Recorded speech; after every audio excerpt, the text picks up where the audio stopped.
Okay, we should be live. The Prospero.Ai stock market live streams. It is Steven and Matt here to start off today's stream, and George will join us in a moment. We have a lot of fun topics to talk about today. A lot is changing in the markets. Obviously, we had the uh, Jerome Powell Jackson Hole speech last week, which kind of is changing the stock market narrative that we're seeing.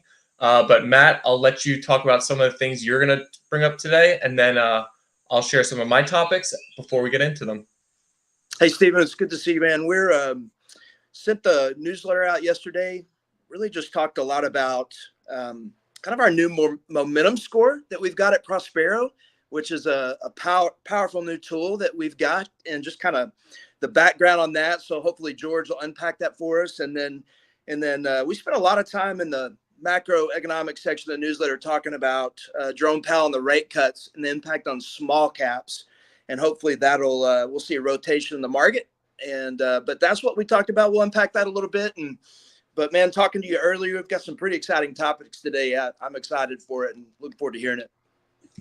Yeah, and I can't wait to hear what George says about the small caps, because it's something I've been sharing with the stream when I do my little intermissions about how the IWM has just underperformed seemingly almost every day against the other areas of the market. So Well, it's interesting. it's historically behind the S&P benchmark. There's a bigger divergence than there's ever been, and so just the idea of mean reversion, it's got to come back sometime.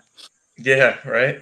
And like you were saying, I have some topics also. Obviously, the market participants are going to be watching the Nvidia earnings on Wednesday like a hawk. It's everything I was seeing over the weekend, everything I was reading was about the Nvidia earnings and the importance of it. So we'll discuss those and possibly how we're feeling about Nvidia and how it's going to affect the overall market heading forward. Then there's an interesting story about the Boeing Starliner, which I believe it was either earlier this year or the end of last year. We had a story about Boeing. About, you guys probably saw the viral social media clip where like a door just fell off the side of a plane or a panel. But they're having more issues, but this time it's with their aerospace capsule. They're leaving behind the astronauts on the ISS, a mission that was supposed to only be 9 days. Now these astronauts are going to be there till February. And who's going to save the day? SpaceX. So Elon's space venture is going to send their Dragon capsule and retrieve the astronauts. But we'll talk about what that means for Boeing. And then spinning off another Elon company, we have a story about Tesla, who showcased their Optimus robots at the World Robot Conference in Beijing. And Elon Musk has given a timeline about when they'll be available for other companies to possibly purchase. So we know how Elon is with timelines, sometimes a little optimistic, but we'll talk about what that means for Tesla stock, possibly major upside waiting to be unleashed. Then we have another AI-related company, although I don't know if you could even consider them AI-related the way they performed this year. Intel hiring Morgan Stanley for protection against activist investors. And why do they need protection? Well, the stock is down 58% this year, when many other semiconductor names, chip names, and AI-related stocks have seen a boom. So we'll talk about Intel and maybe where their focus should lie. And then we have two stories that if you were in Friday's stream, we were going to cover, but we ran out of time. So hopefully we'll get to them today. We have a story about the Apple iOS 18.1 update. They are unlocking NFC tech, which I'll tell you what that tech is, who it's going to benefit, and all of the details surrounding that story. We've covered how Apple is facing some threats for their, App Store and other tech that they hold tightly. So it seems like they're trying to get ahead of some maybe possible antitrust stuff going forward. And then we have, lastly, the last topic I have today before the model portfolio update at the end of the stream, we have sports betting versus investing. I'll share with you some stats about both and maybe why people are turning to sports betting and, unfortunately, versus investing. But I see George has entered the stream. Hello, George. Welcome to today's stream.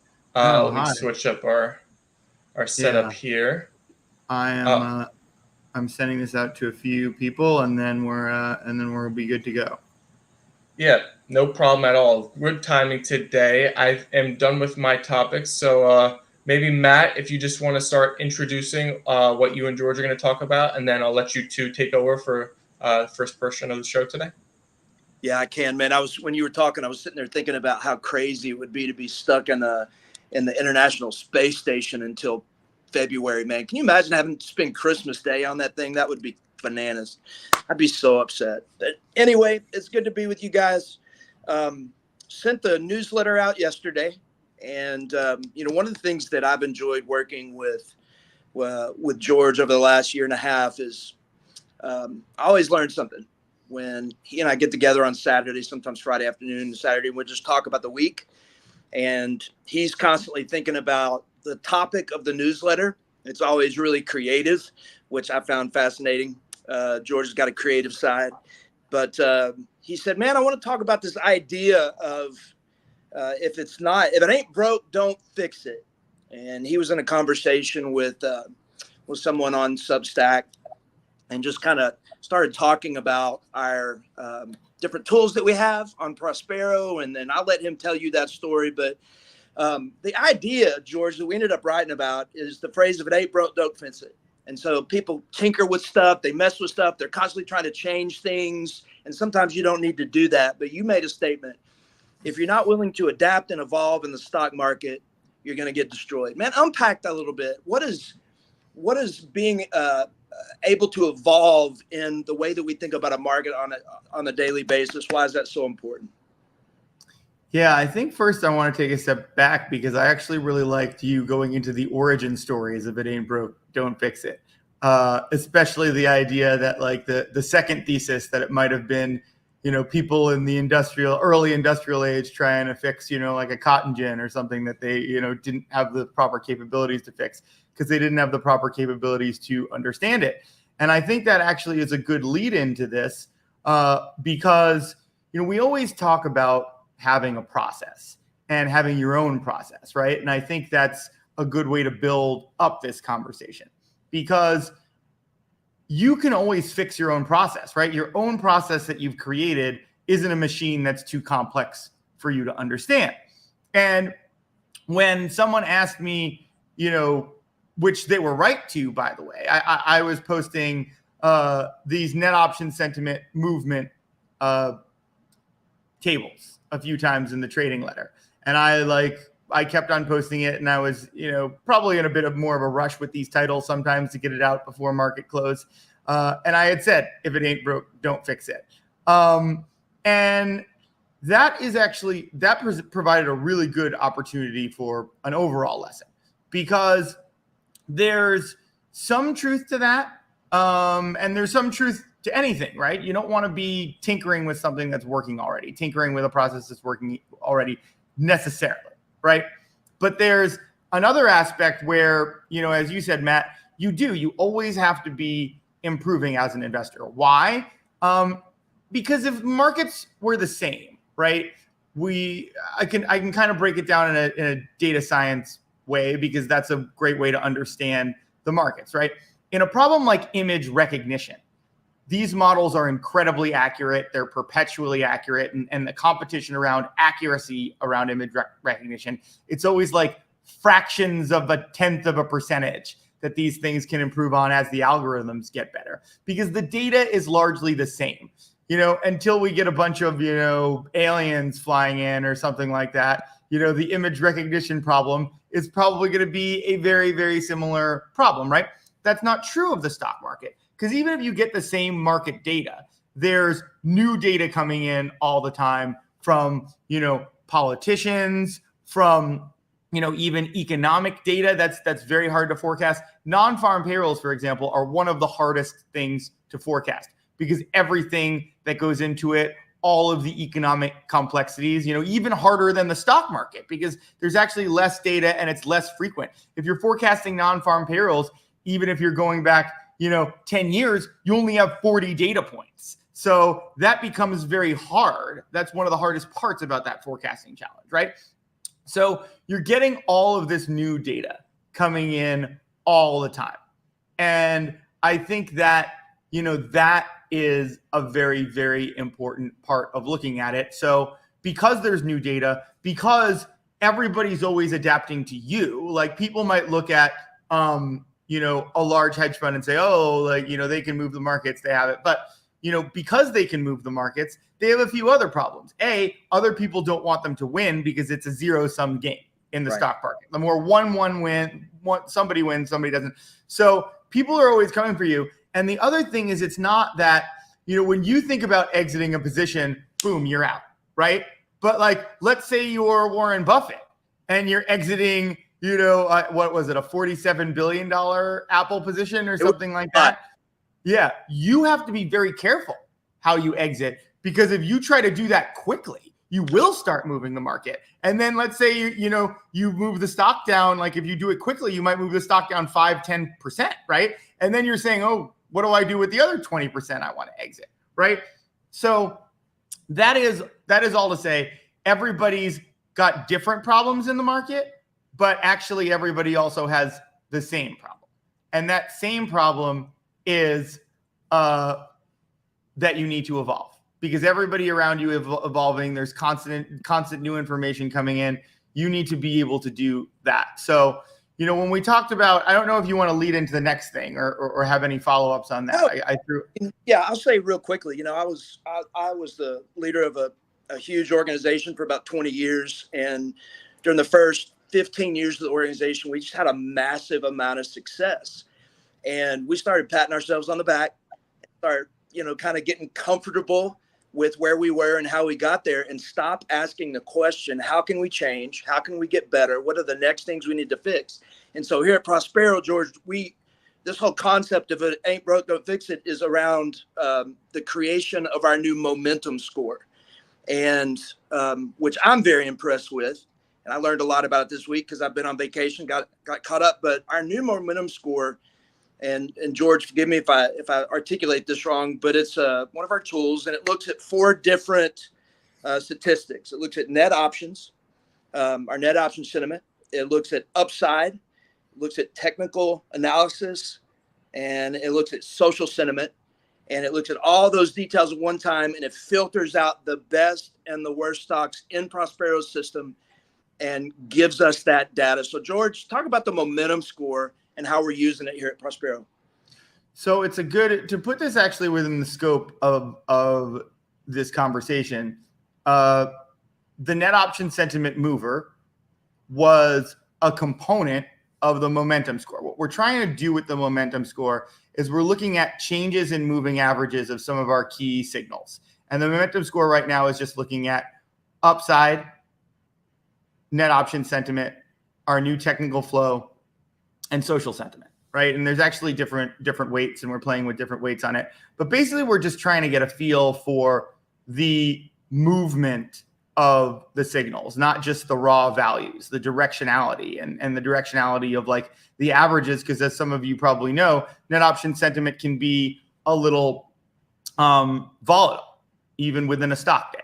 So the net option sentiment movers were a component in the momentum score, and the momentum score is actually meant to feed into our new alerts product, in-app alerts, that's going to alert you to certain opportunities that we find are the highest value based on these scores and some others.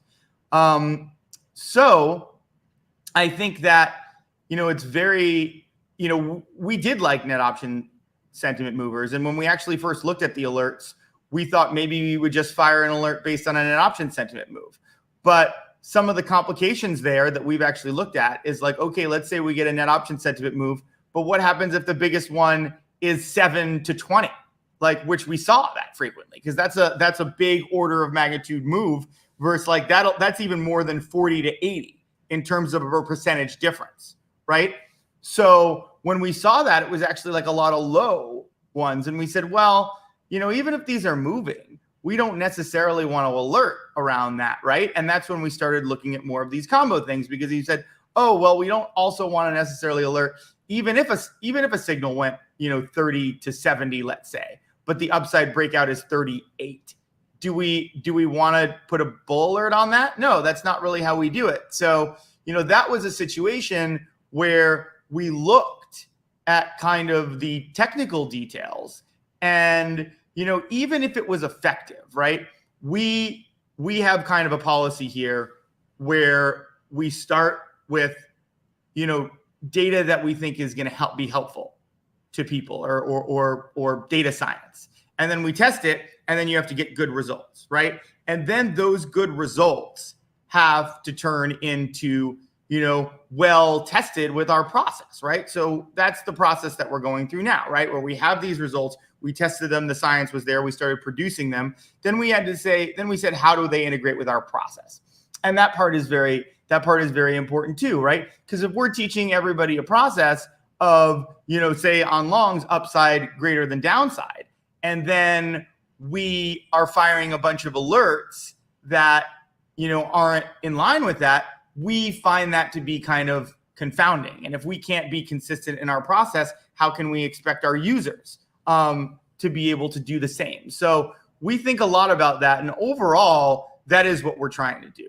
We're trying to elevate pieces of information, but we want to do it within the set of teachings that we already have. Like some of the other things that we're looking at around these products are net options or upside relative to sector average, right? Because that's very important, because some sectors run lower, right? So we can say, okay, there might be a case where an upside is 50 and that's 20 points above the sector average or 20% below the market cap bucket average, right? And so that might even be more effective than a tech stock, a large cap tech stock that has an 80 upside, because that might only be 15 points above there. So that's the other thing that we're starting to look at a little more, because it is possible that we can unearth some of those as good opportunities within the same structure. We just need to look at more data behind that, because we do want to make sure that we can say you can't necessarily look at sector average, or maybe we'll have to start listing the sector averages as well. That's a lot of stuff that we're looking at. But the most important thing that I'd say is what we do at Prospero is we want to build things that not only work, but that make sense, and that makes sense in frameworks that we've already taught. George, describe for us normal people how big a deal it is to have access to that kind of information quickly, because you've been on Wall Street for a long time. When you first started your career to now, how different is it for you to be? I talked about in the letter, to have access to all the option sentiment of institutions and to amalgamate all the analyst information and the technical analysis and all of social sentiment into one piece of data, and the quickness that Prospero can do that. How does that compare to 20 years ago when you first got in the game? I mean, it's huge. I think, there were always kind of two classes of people. There were the quants, and then there was the qualitative people. And I started as a qualitative person, and basically you were moving like a turtle. Even as a person that was smart and had access to all the information that you wanted, it was slow. I would have to go through various deep value analyses, a lot of checks to even get into something. So the process of getting out of it was just as long, where you had to verify, you had to be sure market conditions were changing, or you had to be sure some of your assumptions were wrong for XYZ reasons, right? And then as a retail investor, I'd say it's even more important. I never, you could look at price action, which was never indicative enough for me. You could look at analyst reports, you could look at all that stuff. And to me, it was never as simple as what I can do with net option sentiment, which is what I use after I'm in my positions. That's what I use the most, where I just know that above 50, I is good enough to stay in if I want. Below, I should get out of a long and then kind of reverse. I've never had anything that simple, but That's right. Really using them all together. It's just a very easy process for me to go through the checklist that I always go through to adjust for risk, where I'm just saying, in optimal conditions, I want a net option sentiment that's over 80. I want upside to be 30 points higher than downside. I want profitability plus growth to be 120 or above. And I want short pressure plus dark pool to be below 120. And those are the optimal conditions for a long hold long. And that's really something that I can just like very easily look at and filter. And there was nothing like that. There was nothing like that. There isn't anything like that outside of Prospero, I think, that can get you just a very clear answer of if a stock is good to own long-term on a risk-adjusted basis. Short-term is going to be very, like a lot more complex, but it really is that simple for me. Man, we talked about Jerome Powell and his speech from Jackson Hole, and he never came out and said it, but he was obviously concerned about job numbers and all but came out and said that he was going to lead towards rate cuts in the future. We saw a rally after that happened, specifically in small caps. We talked in the newsletter yesterday about how rate cuts affect small caps. Talk about that. What are you looking forward to in the days to come with small caps? Well, we made a bit of a small cap bet today. That's not necessarily working out that well, but I don't know. Actually, I changed some of your language in the letter, Matt. Like, I think that we saw actually last week as we were leading into the rate cut, I was more exposed to large cap tech because it did look like people were starting to move into that again. And that to me is a safer investor. So I'd always lean there if it looks like the option, it looks like they're not going away. But actually the strongest response was after the announcement. Right. So now looking at today, the IWM is doing better, but I'm wondering, the last time everybody said rotation, and it had, a good, I want to say 3 weeks, month, and then it really tailed off. And I saw a lot of the stocks lose the ground that they gained.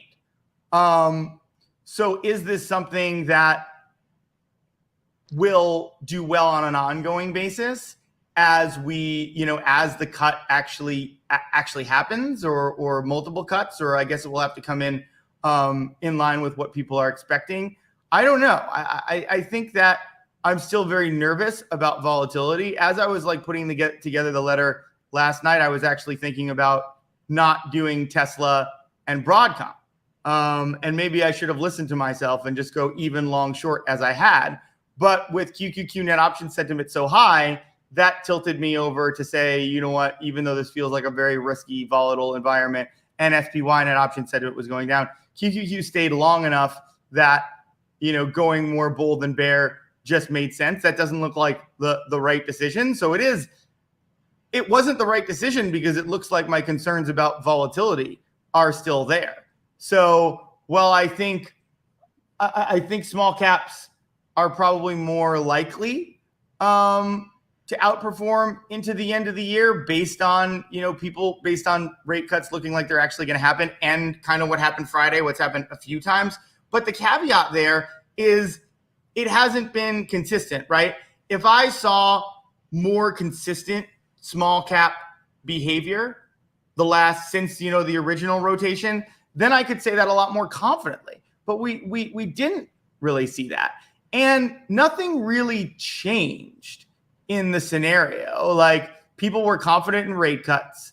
Like, people are just as confident in rate cuts, maybe more confident around the same time. But nothing really changed much in the narrative other than there was volatility. And there was some volatility around, a few different events. I think, some of the jobs numbers, there was a strong reaction to, but that kind of also strengthened the case for rate cuts.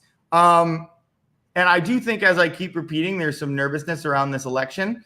But yeah, I think ultimately, whatever it is, we have seen heightened volatility, and that volatility was not kind to small caps, even ones that had made nice runs during like the rotation. So I got burned by some of those small caps. I kind of got in late and I held them for a little too long, and that's not going to happen again. If I kind of see one more day of lukewarm, reception to this rotation, I'm probably just going to completely change around my portfolio. Last question I'll get out of your hair, man. We've seen a historic divergence between the S&P 500 and small caps. And it seems like every time we get a small cap rally, it's almost immediately faded. It's because of volatility. Why, in your opinion, is that occurring? Do you think it's as simple as the election, or is it people, hedge funds being more concerned about the economy and recession? What do you attribute fading the small caps from? Yeah, I think I did. Let me pull up an interesting thing that I wrote, because I don't want to quote this wrong, and it's a very interesting thing. I will look. Oh, it's the one above it. It's a killer shirt you're wearing today, by the way. Oh, thank you. I got to see. I wore this to I got to see Sublime this weekend. I was a big fan when I wore. Who's Sublime? Sublime was big in the '90s. They were a ska band, and they were. I mean, it was great to see. I guess it's the guy's son who. There was a guy that overdosed. That the lead singer, and his son just they probably played 5 of their old songs and many more of the Sun's songs, and so that wasn't great. But I did really enjoy seeing some of the Sublime for a time. They were just the biggest. They were the biggest band amongst me and my teen friends, or I might have been. Yeah, I was a een then. How old I was in the '90s, but I was too old. God. I don't think it was your style of music, Matt. So yeah, the 2 weeks before Trump's comments on July 17th, the QQQ was up 1.92%. The 2 weeks after, it was down 7.82% on July 17th. That seemed to be the real catalyst for this volatility. And in fairness, I don't think it's but I don't want to come for Trump personally on that. I think anything that kind of threatened the AI boom or whatever, it was waiting for some kind of event to make people nervous and sell off, right? I think China could have easily, but there could have been a lot of culprits of things that ultimately spooked the market on that. But I do think there's that. And I do just think there's a lot of nervousness leading into the election around that. Because we did see when AMD reported, we saw a very strong, that was actually right before that, we saw a strong earnings reaction to that, and then just completely retreated when Trump said those things. So I think that it does make sense. And on both sides, elections are getting increasingly, I would say, they're fighting dirtier. And that's been a trend before these, but I'd say it's kind of getting and you see it with these court proceedings and whatever. That used to didn't be something where various candidates and I feel the last 2 presidents, I don't know if Obama got impeached, but impeachment seems to be a rite of passage now. You get elected, the other side impeaches you. So yeah, I do just think that's probably the best way to say where the volatility is, that it's just who knows. And I mean, and I think this is just, the Democrats have more incentive to do things that would help the stock market because there's a ones in power, and the Republicans have more incentive to say things that are going to hurt it because they're trying to prove a point that the Democrats are incompetent and they don't know how to manage the economy or whatever. So those are kind of the sides. And I definitely think that the fact that, there was some reasons to be nervous about the economy overall in terms of consumer spending, right? We've talked about that for a long time. But at the end of the day, we weren't really seeing that manifest. And we are seeing inflation get out of control. We are seeing the jobs market take a hit, but not a big hit. Goldman just lowered their recession probability. So I do think we're seeing a situation that is being managed well overall, that even when it was being even when there were more worries, we were still seeing a stock market going up. So yeah, looking around, the only thing that I can really see worrying people is the election and comments around it. Yeah. Hey, I think that's a good word. Thanks for having me, George, today. I'll pass it back over to Stephen. Hope you guys have a great show. Talk to you soon. Thank you, Matt, for leading off today's stream. That was a great intro. I think they're all solid topics, and we'll see you next Monday again, right? Nope, I think gone. he's gone already. Yeah, he's gone. I was lagging, I guess. Yeah. But I believe he'll be back Monday. So if our 1,200 viewers that have joined the stream like that, you got to tune in again.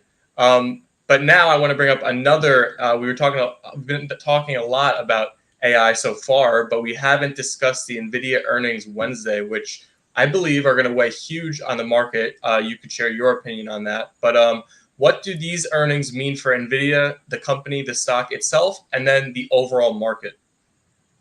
So if I could just, I mean, it's gonna carry. Like, I mean, it's like overall market. Like, it's not like it's just gonna carry every other, cloud. It's gonna put up the cloud providers. It's gonna put up the other chip stocks. It's gonna, NVIDIA has been, the market bellwether. And the hard part about these earnings and why I probably won't play them is, if I could just bet on NVIDIA beating earnings, revenue, profits, I would just bet on that in a second. So it might be good to hold, just hold for the announcement and then that's actually not a bad idea. And then not wait for the guidance. But sometimes they release guidance in their little press release. I'm concerned about the guidance. I'm concerned about, a few times ago, they said they basically had the huge beat and they said some concerns about Chinese tensions, right? I don't know how they can't be concerned with that, even not knowing who's going to get elected, because they basically, as a good risk manager, they basically have to announce and guide with risk factors for either side winning.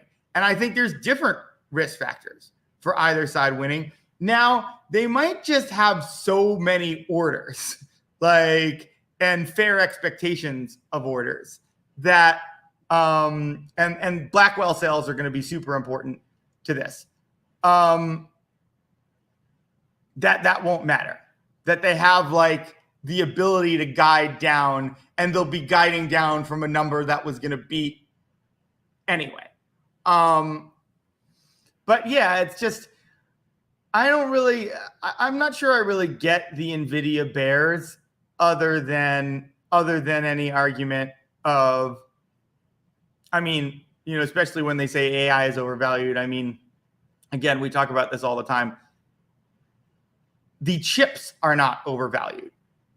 No matter how much you might say, they'll never be able to productize AI, or we're getting ahead, or people not going to use it, or monetize, whatever. You might be right about that.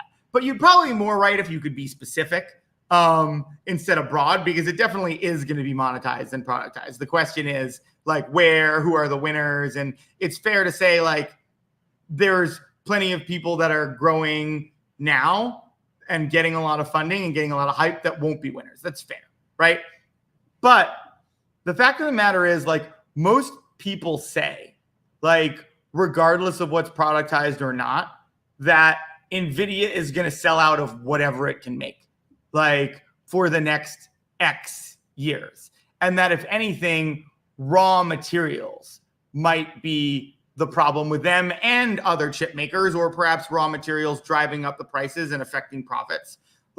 That's pretty much the main risk factor you have right now when you're talking about growth potential. But you don't really know what you're talking about if you say NVIDIA is in a bubble, right? You could say it's overvalued, right? It's very hard to value companies where growth and say how much fair growth is built into the price. But the sales in NVIDIA are as real as it gets. And it's becoming the only case for it to be overvalued is because a company of its size has never grown its sales even a fraction of as fast as it has. Like we always like say this quote. I don't care how many times we have to say it, because for anyone that hasn't heard it, you need this perspective. Amazon, pretty much the best other growth story of our time. Their best quarter was in the last 15 years was a 59% year over year, right? NVIDIA has now had 3 quarters in a row that is about 4x that. And they're probably about to have their 4th. It gets interesting next quarter. After they've had this crazy growth, they'll have to try to grow on top of their first over 200% growth number. And that'll be very interesting to see what happens there. But make no mistake about it.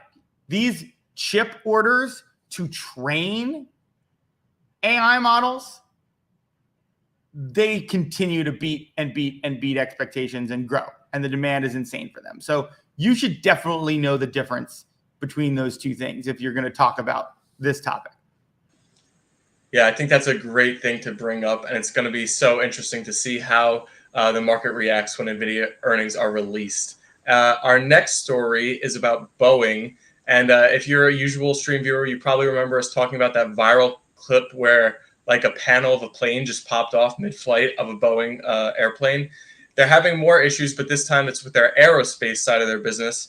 So the Boeing Starliner brought astronauts to the ISS, and it was originally supposed to be just a test flight 9-day mission. But the Starliner will be returning without the astronauts, and they're now going to be stuck there till February when the SpaceX Dragon capsule saves the day and brings them home. I think for Boeing, it's pretty important to, be able to show capability in, the aerospace side of their business. So I don't know. Another problem with one of their products. How does this make you feel about Boeing stock? I mean, to be honest, this is crazy with Boeing, right? Because I think to your point, like with some of their other image issues, you'd think they'd try extra hard on this. But that's not even, I think, the important point here. I think actually the important point is that it's one thing on a plane. I'm not saying I'm not saying that you should have problems on your planes, but it's one thing that is a much more simple piece of machinery. So cutting quarters on there is not really something I'd advocate for or understand, but at least you could see why they might think they could get away with cutting corners like that.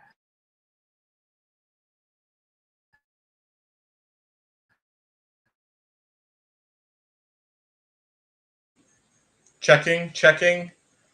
I don't know if George just froze or I am frozen. A spaceship, on the other hand, if anything goes wrong. So, George, can you hear me? Yeah. Okay, you just cut out for about 30 seconds, but it looks like you are back from what I can tell. Yeah, it's moving. Oh, no, it's laggy.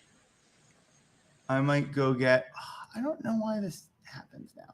Okay, I'm going to go get my, I didn't have my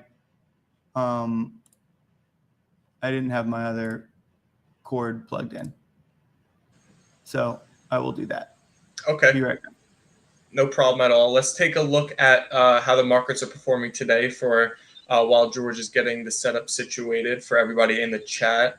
So it's interesting to see that the QQQ is down the most today amongst the overall broader markets. Let me go like this. I'll make myself bigger for the time being.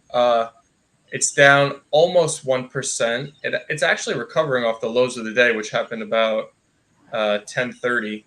We'll see how the day continues to play out. The SPY is down 0.33%. The Dow Jones is flat, and IWM is actually flat as well.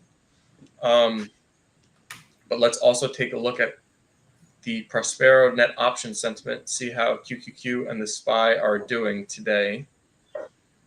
Last week, it was looking like the QQQ net option sentiment was ready to pull ahead of the SPY, and it actually was about 13 points ahead.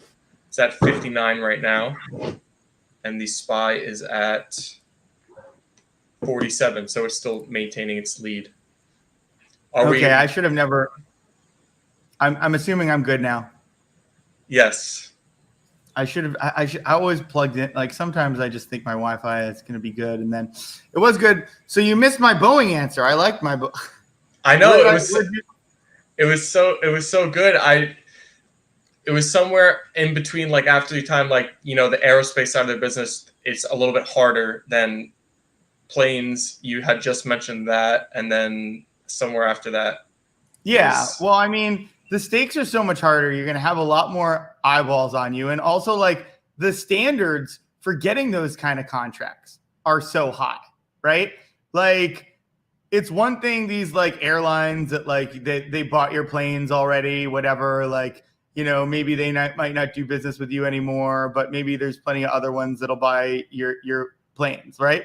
This is a huge business line that they might lose now. And it's just like it's crazy to think, like it's mostly to think that you could get away with it, right? They're obviously cutting corners everywhere in your business. And you might think, I don't know why they'd still think with all the attention on them that you can cut corners and get away with it in, aviation that's just regular planes, even though that's pretty dumb. That's clearly not working out for them. But you have to know that in terms of spacecraft, that, not only if something goes wrong, are you unlikely to ever get a contract again? I mean, who knows with our government, maybe. But also, your ship might not even get to fly. If they're going to put U.S. astronauts on that, they might inspect it and they might say this isn't good enough to do. Now, why they didn't do that is another good question, especially in light of all of Boeing's problems. I would think that you'd want to, check every part of that spaceship. But yeah, I mean, at this point, you've got to wonder if Boeing is actually planning to do anything about these quality control problems, or they're just planning to like slowly sink as a company until they're just like, well, we're far enough along here. We don't even know how to like institute better practices. So we're just going to go down with the ship.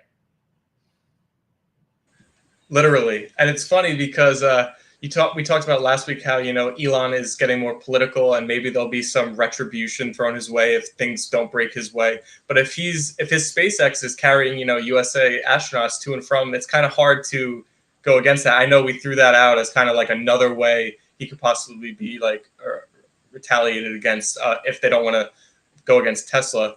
But I do have a Tesla story as well I want to bring up. So the Tesla Optimus was on display at the World Robot Conference in Beijing, and Elon Musk was quoted as saying it'll be available for other companies to purchase in 2026.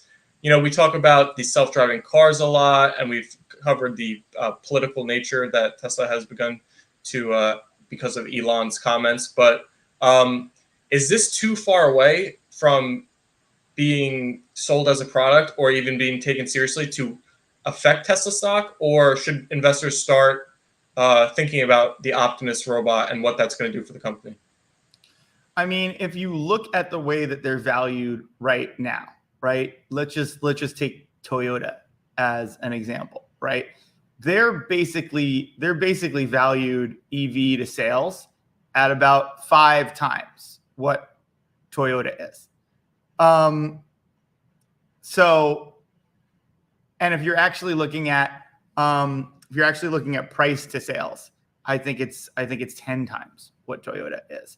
And that's going to be less like intellectual property and stuff than the enterprise value. But so that's probably a better example. Like how does that happen? People are owning Tesla. People are speculating on Tesla for a lot more than the cars. And I think the robots, like, I think that's probably the easiest one. That's the closest to market. Like, there's things in energy and everything. Like, I actually thought the charging stations was a really good business, but they fired that whole team. So, they have different plans.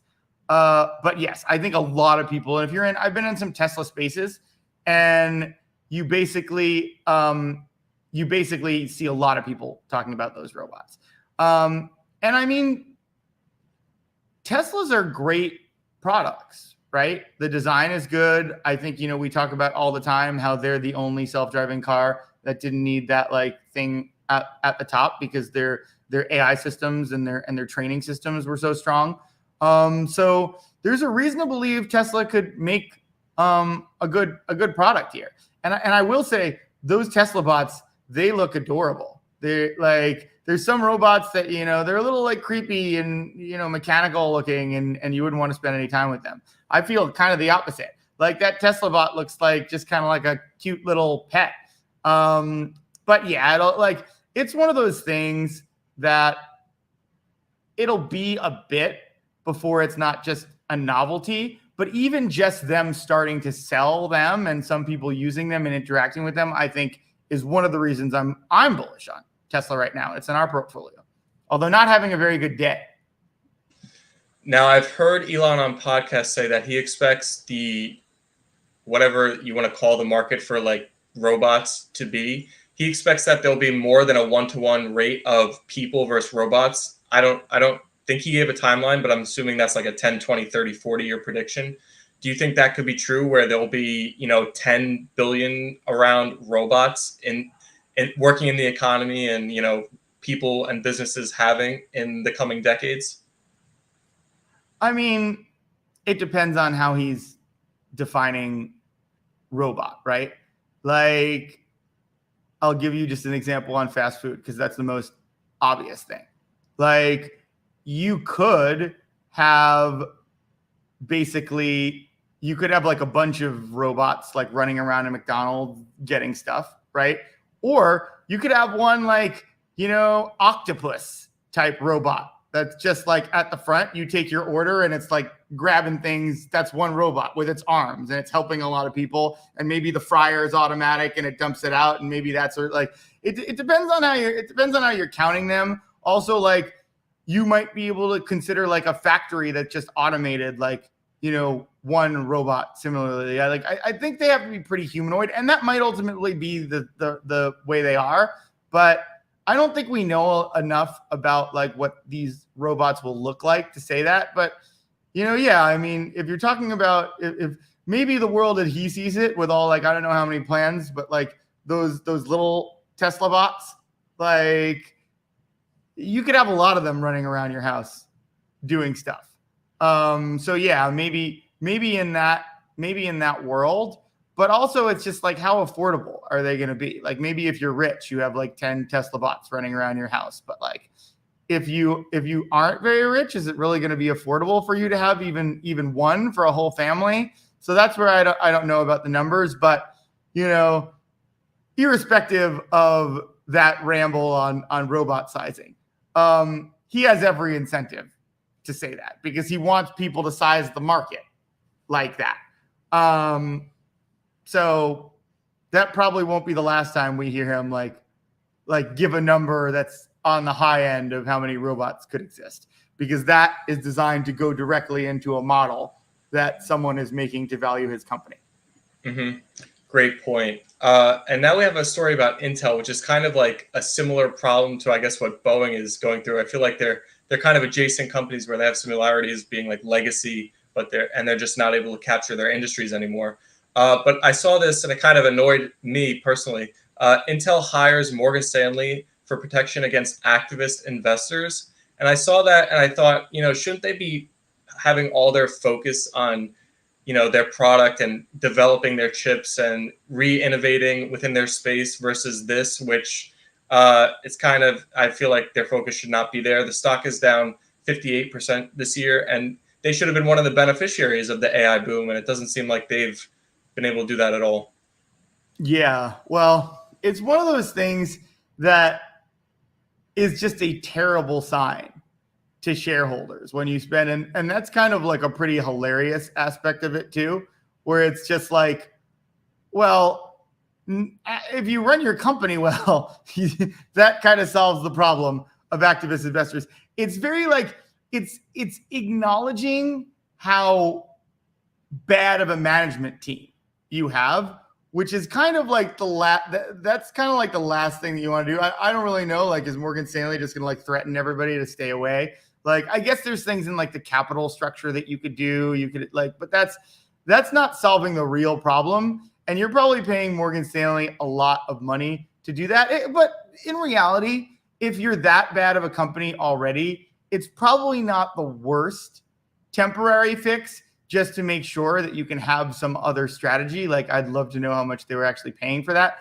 But they're right in the sense that there's things you can do with your capital structure, or like, they could, maybe Morgan Stanley for a certain fee has agreed to, like, or maybe some options or something has agreed to just like sit on enough shares that there can't be a hostile takeover. And maybe there's some beneficial structure there where, Morgan Stanley's also coming in as kind of like a friendly activist that says, okay, we're going to do this. We're going to let you stay in charge, but you're going to have to take our input and stop running such a shitty company. So we could just have the worst part of the headline, but like, it's always things like, I always think about, Time Warner, like this terrible cable company that I grew up with here in New York that's now Spectrum.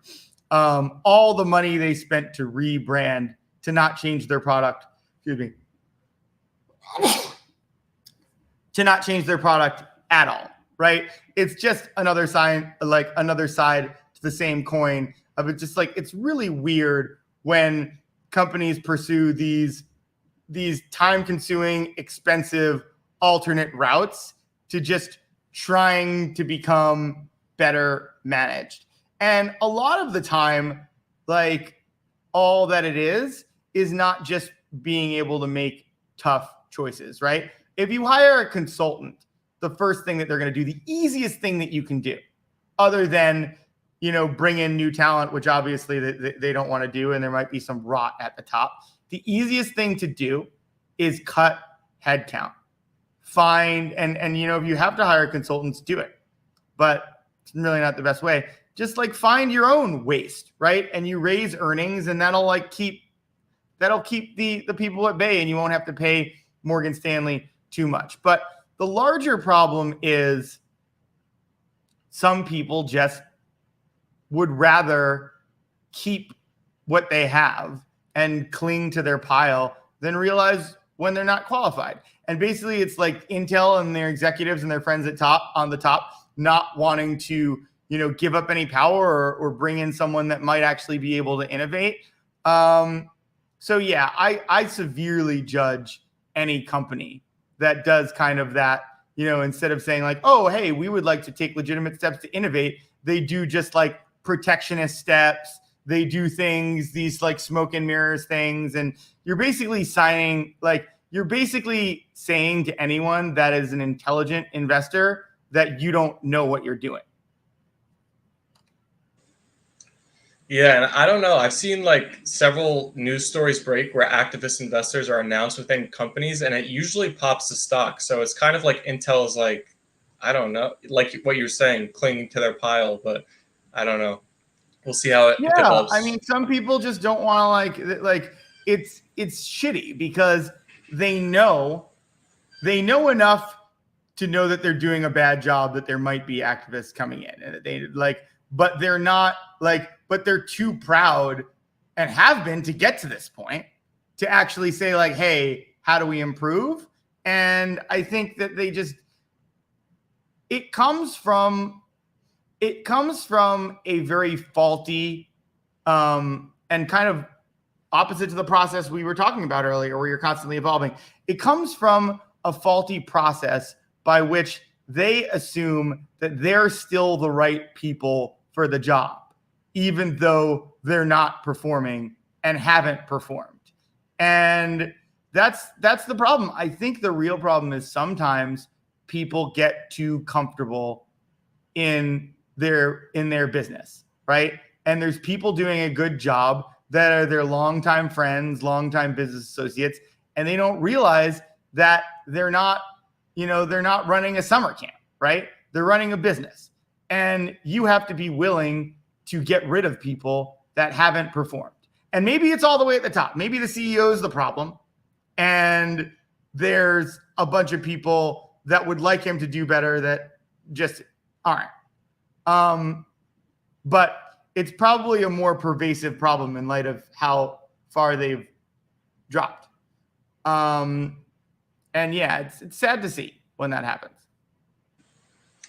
Yeah, we'll continue to watch this story play out. I have a story about Apple, who is going to be doing their iOS 18.1 update. And we've covered their battle between Epic Games and the App Store, and a lot of Apple kind of clinging on to their tech and their strongholds in the tech world. But it seems like maybe they're trying to get ahead of something here with this story, because they're going to be giving developers and their NFC technology, which basically gives finance apps and companies that are in the Apple ecosystem the ability to do contactless payments right on iPhones. So I'm thinking this will boost or benefit, at least over time, PayPal, Block. But what do you make of this move by Apple? And then, the stocks I mentioned and other finance companies in the Apple ecosystem. I mean, it kind of shows what we're talking about, that Apple isn't what they once were, right? Because I think, like, if you look at this AI with ChatGPT, or you look at this move right here, right?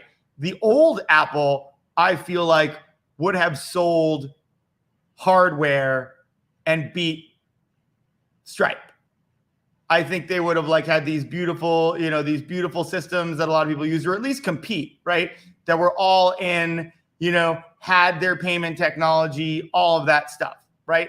They wouldn't even be in this situation where they have good QR code technology, right? That's better than out there, and they have to sell it to someone else because they couldn't go end to end, right? That's what Apple is. They're hardware with excellent end-to-end software that makes everything easy, right? And then they mark up the hardware because the whole experience is better, right? And all of those little terminals that you see that are doing, because I don't know if Stripe might be the seller on some of those terminals. I don't know. I don't know enough about that business. But yeah, old Apple would not have to do things like use ChatGPT's AI, abandon their car product, which is just fine. They might make a car, they might not make a car, but the old Apple, the Steve Jobs Apple, they saw through their product development. I mean, maybe I don't know old Apple well enough, but I think largely the things that they started making, they did not get as far as they did. How much did they spend on the Apple car? A lot, and then you have this where they're just becoming a purveyor of technology instead of an excellent software company that makes hardware that is their larger profit center because the software that they make is so good. They've really gotten away from their roots. I just looked it up. Over 10 billion spent on the Apple car, which will never come to fruition. Yeah, I don't think they I think we could probably look in the history and see that they probably never spent anything close to that on a product that didn't get released. Mm-hmm. So that's the Apple perspective. Do you have any thoughts on PayPal and Block or any other? Do you think this is a big thing for them, or no? It's just more of a sign for Apple. I mean, getting Apple's QR technology, maybe I'm missing something, but what would be so great for them? I don't know. I think investors of those stocks were worried about the Apple Pay and the whole ecosystem there, and getting an equal playing field was exciting when it was announced, I think. Yeah, I mean, Apple Pay was doing very well. I mean, but yeah, I don't know. I think that I think that those companies were probably already doing pretty well, and I don't know. I think, does Google Pay already integrate with those? I think it does. Not sure, but I'll try to look it up. Yeah, but I feel like a lot of those places were taken already. But yeah, I mean it could be. I also don't know as much about the actual fee structures that get shared, right? Because for example, my PayPal is connected to my credit card. I'm always paying for things. What's the actual how much does PayPal actually get in that transaction when they just connect my credit card via PayPal, right? Because that's all this would be too, right? Until now, I think if I think PayPal does have some credit cards, but they're not as big in that business. But yeah, I just don't think they're making that much on these transactions until they do have that end too. And on that note, we've hit 12 p.m. We've been going live for an hour. Do you want to do the switch over now, and we'll do the model portfolio update on the other side? Yep. I'll see All you right. there. All right. Yep. So we'll see George in the Prospero.Ai laboratory. We have had 1,700 people view the stream today. So thank you so much for tuning in, whether it's on YouTube or Twitter. Thank you, thank you, thank you. Please like the stream. It helps us grow the channel. We love going live twice a week for you guys and hopefully helping you out with your investing.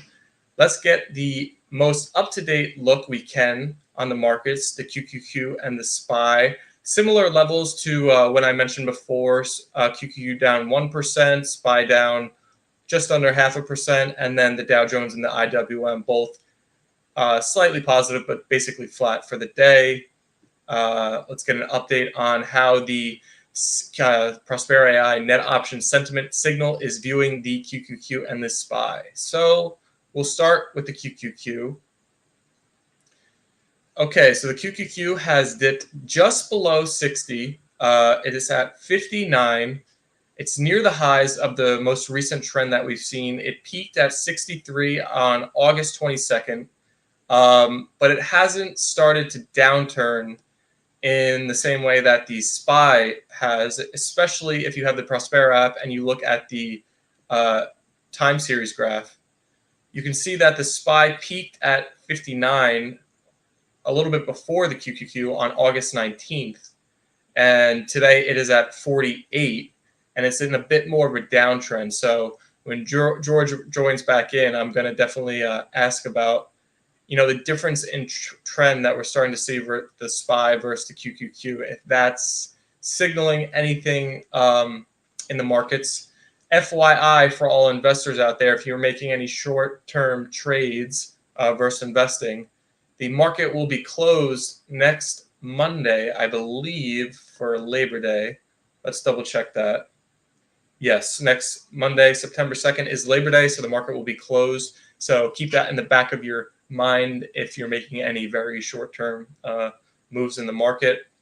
Usually the market likes 3-day weekends. It rallies into them, so we'll see how that goes. Maybe the NVIDIA earnings will springboard us into that. And comment right now, we talk about investing so much, but let's hear some Labor Day fun activities. Are you going to do anything? Go to the beach this weekend, celebrate the end of summer? How are you going to spend your holiday weekend? So comment in the chat. Would love to hear what you guys are doing. I'm going down to my dad's in South Jersey, and we're going to go to their swim club, and there's a big barbecue thing. So we'll do that. We'll have some fun. But let me know what you guys are doing in the chat. Let's check in on our subscribers too. We're on the race to 2,000 now on YouTube. Twitter, we are at, let's see. Twitter, we're over 9K, so Twitter's very good. Maybe you wouldn't expect it, but our biggest social media for Prospero is actually TikTok, over 20,000 followers, so, or whatever you'd call them on TikTok. But yeah, follow us on all socials. They're linked in the description. Okay. So George, we looked at, while you were gone, QQQ and SPY, and the time series graphs for each are starting to look a little bit different. Is that something you're paying attention to, how the SPY is starting to get a little bit more downtrending than the QQQ? Yeah, I mean, we did see a bit of a downtrend open the day as well. So I'm kind of nervous about the trending on both, to be honest. Okay. I definitely wanted to ask you that because I noticed it when I just looked before. Yeah, definitely. Let's see. I think we're going to do a whole update today. Just getting everything set up. Because I definitely want to look at the sectors and the growth. The cap growth. Yeah, okay. That's interesting. All right, we're ready to go.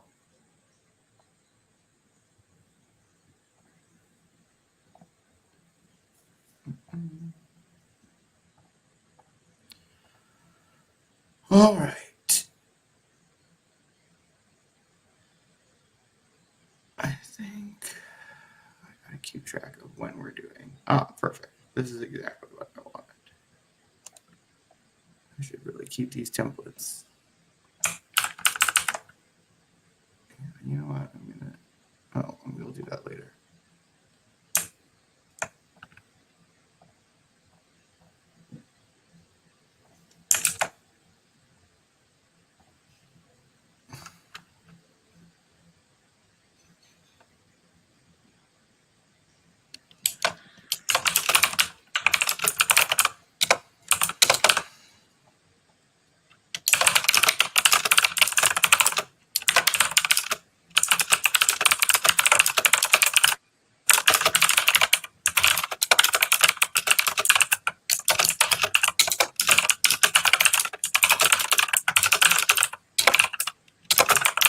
Well, you'd think after Powell had such good news, we would see a continuation, but not so fast. We will adjust for the fact that the market exuberance is not carrying.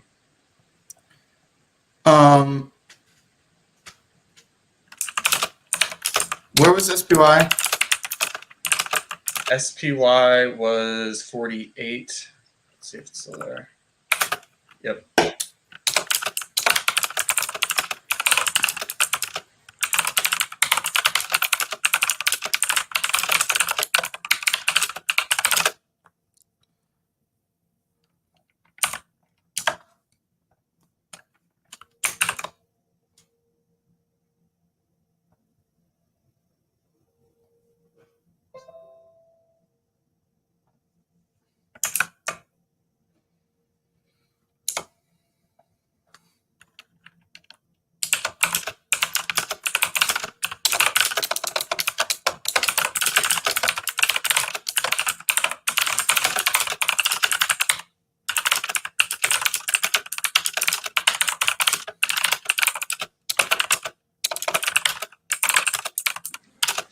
We will trim tech and consumer discretionary for risk management as we look to identify some shorts in those areas.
Yep, I'm asking someone to do it. Make my life easier. Multitask.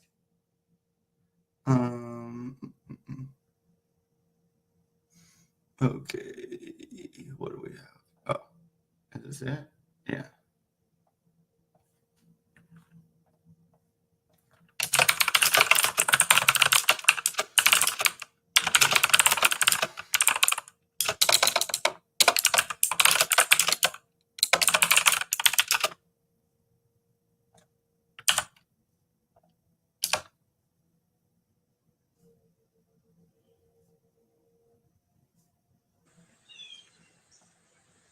That exit PDD long was a pretty good move.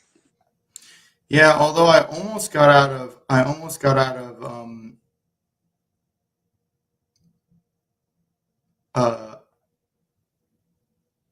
AVGO and Tesla too, and I didn't. But yeah, I guess we could look for the. I mean, I wasn't. That would have been that would have been dancing between the raindrops, like to perfection. Yeah, exactly. All right. Looks like we'll get rid of.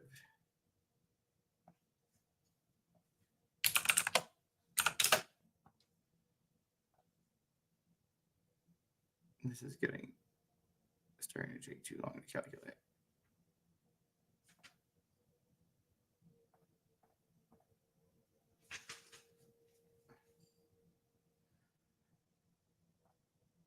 All right, I've been meaning to do this. I think this is going to help.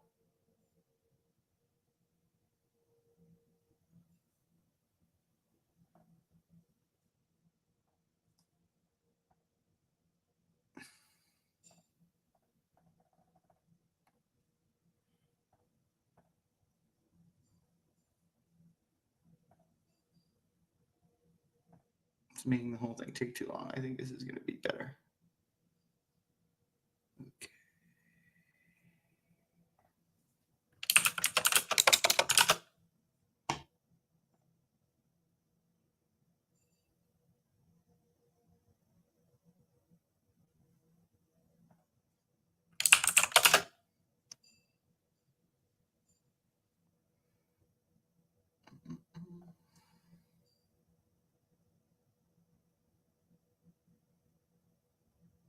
Oh, yikes. We held it in this.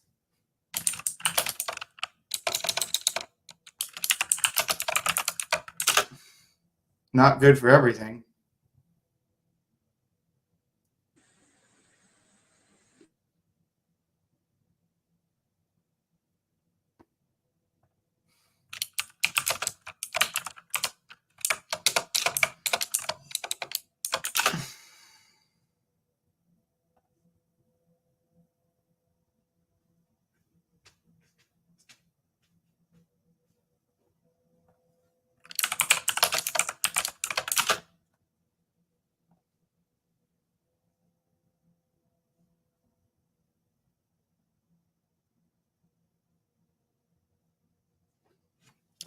Damn it, AMC, have a good day.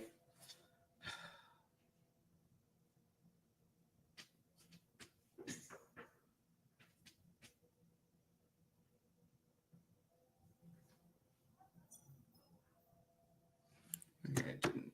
This is just a little confusing. All right, I think ASML at 80. Let's see. I think we just.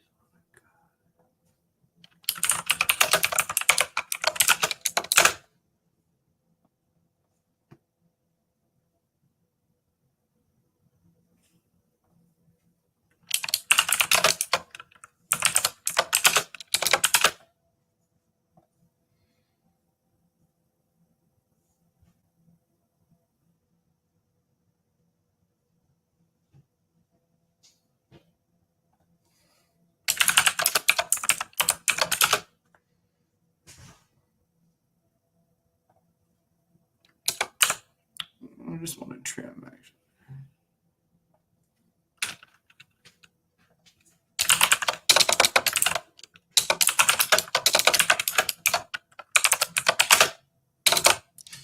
No, we're not going to overreact. We just want to.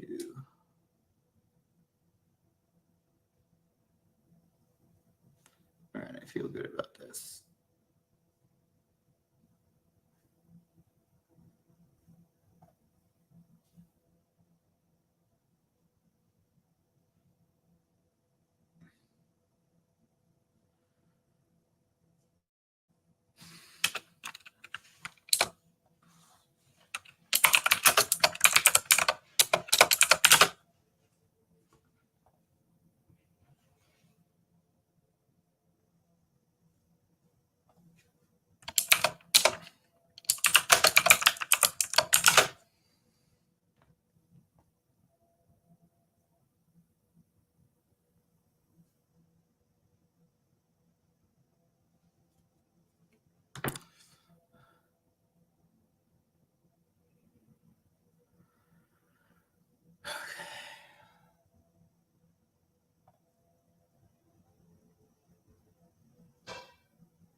Okay. We're done with that. We want this.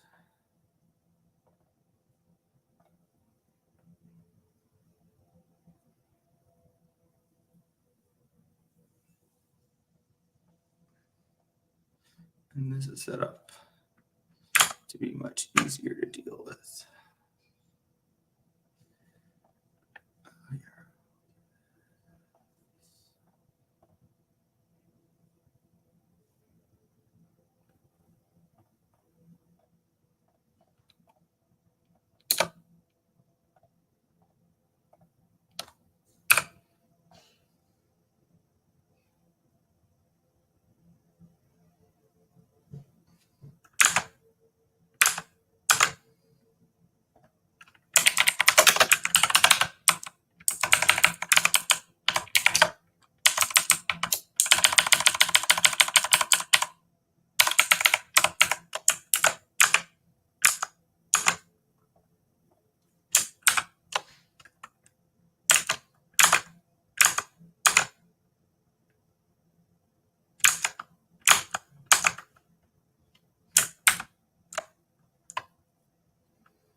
Oh, I think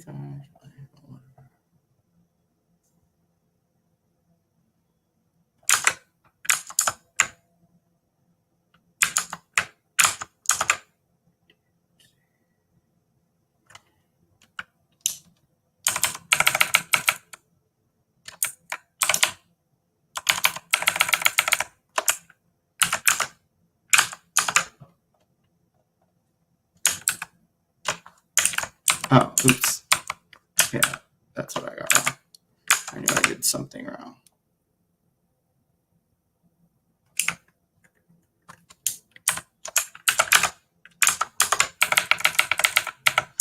Got some higher move scores, but this has been there before. Oh, interesting.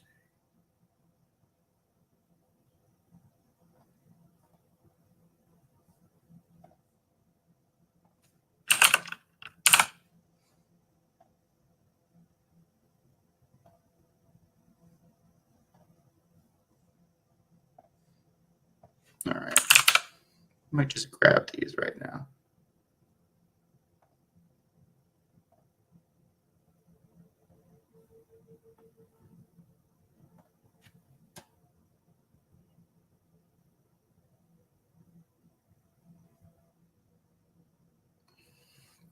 Yeah, we're grabbing those.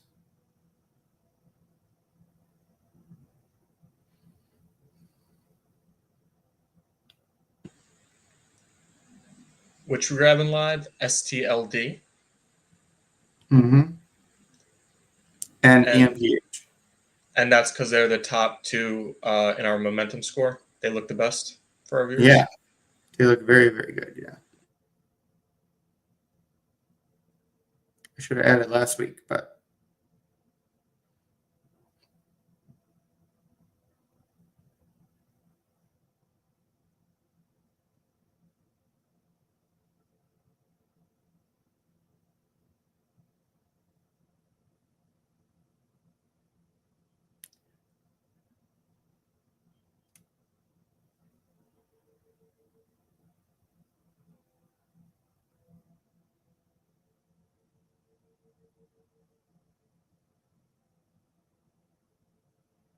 I'm gonna add it for trading too.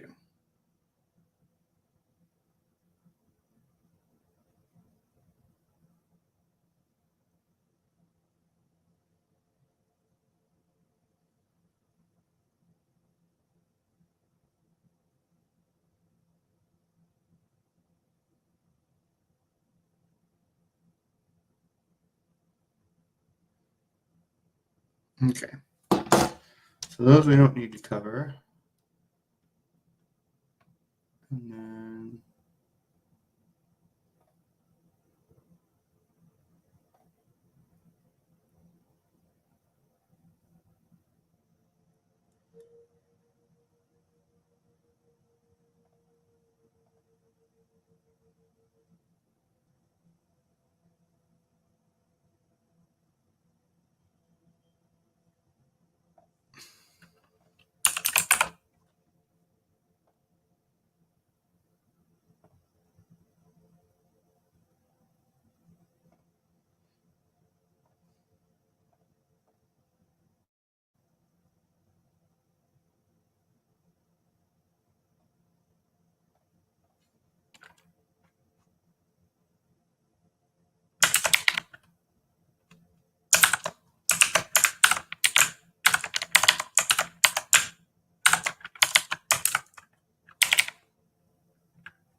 Z. Hmm.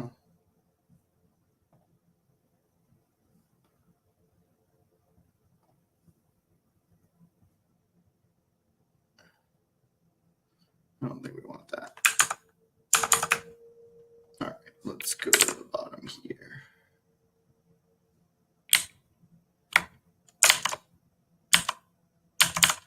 Well, I think we already have those, so.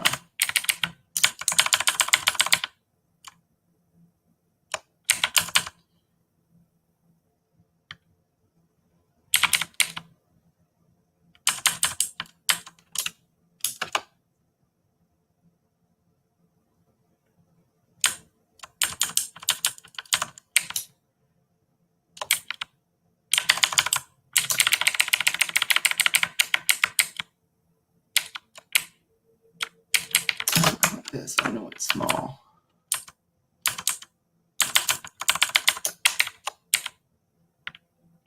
That was last week.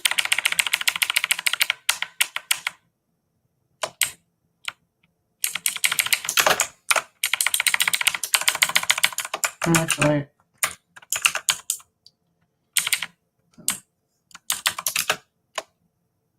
oh, that's interesting. We're getting rid of that. Great.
Okay.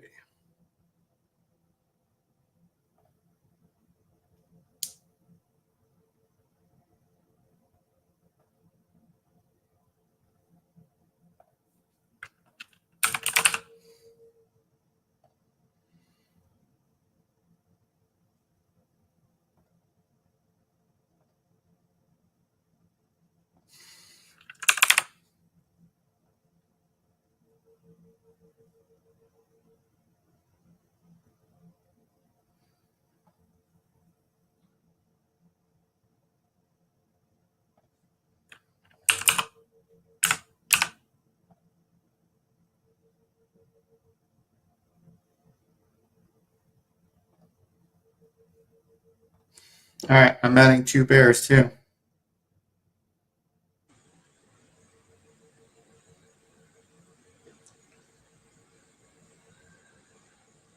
GH and QD.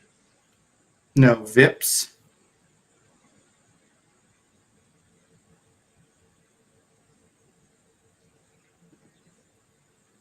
VIPs and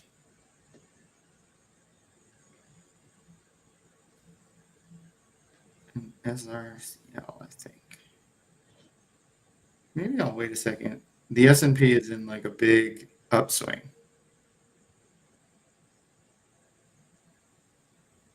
Let me check my watch list again. Yeah, it's swinging up.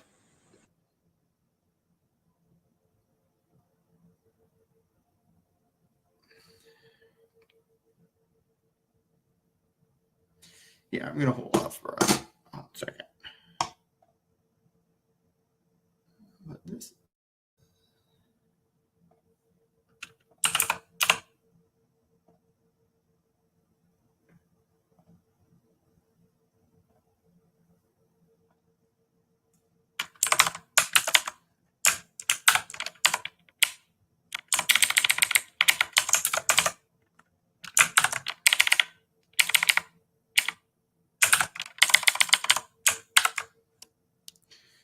XMT and KLA.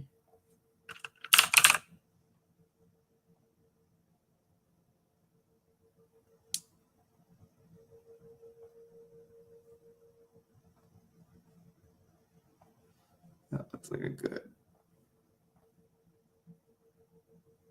FFID. No, that's way.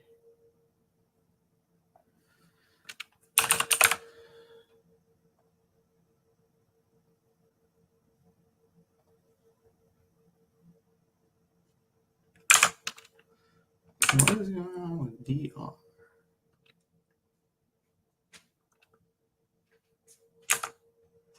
No.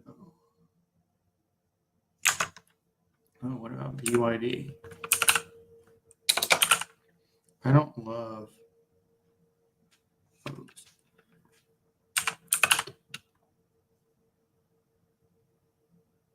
I could go against BYD.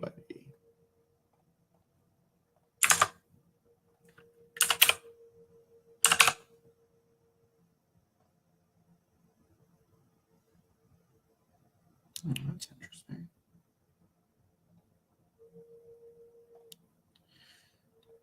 That one is one I might want to grab now.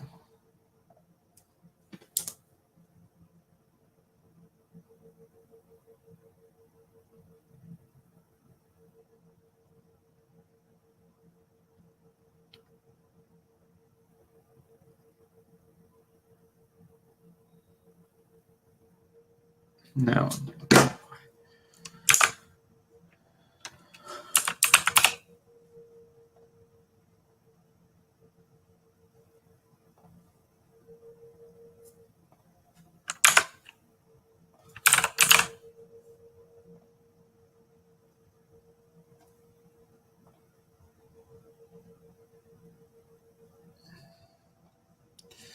That's small cap, but it's looking bad.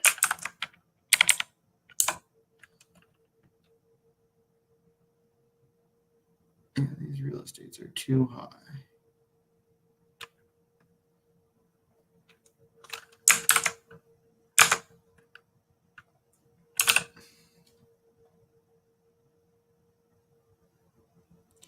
Damn.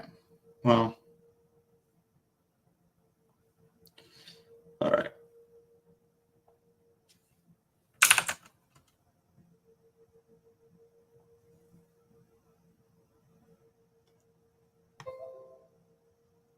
We want to get this in time for 12:30.